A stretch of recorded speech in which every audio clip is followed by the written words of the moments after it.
কয়েকদিন আগেই পেয়েছেন দেশের রাষ্ট্রপতি দ্রৌপদী মুর্মুর হাত থেকে পদ্ম সম্মান। পুরুলিয়ার গাছদাদু নামে পরিচিত দুখু মাঝি বৃক্ষরোপণের ক্ষেত্রে দৃষ্টান্ত স্থাপন করেছেন। তিনি চান রাজনৈতিক পরিসরেও গুরুত্ব পাক বৃক্ষরোপণ। নির্বাচনী প্রচারে রাস্তাঘাট, জলের সমস্যা সহ নানা বিষয় উঠে আসে। এবারের ভোটের প্রচারে উঠে আসুক গাছ লাগানোর কথাও। রাজনৈতিকভাবে যথেষ্ট সচেতন পুরুলিয়ার গাছদাদু সবাইকে ভোট দেওয়ার আহ্বান জানিয়েছেন। তিনি বলেন, ভোট দেওয়া নাগরিকের কর্তব্য, তিনি নিজেও ভোট দেবেন। রাস্তাঘাটের জন্য সবাই সকল বলছে, সমস্তই বলছে।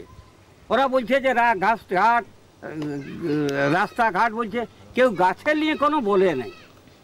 এটা দুঃখিত আমার লাগে যে গাছের নিয়ে কিছু বললে নেতারা খুব ভালো লাগে। আমাদের ভোট দেওয়া দরকার।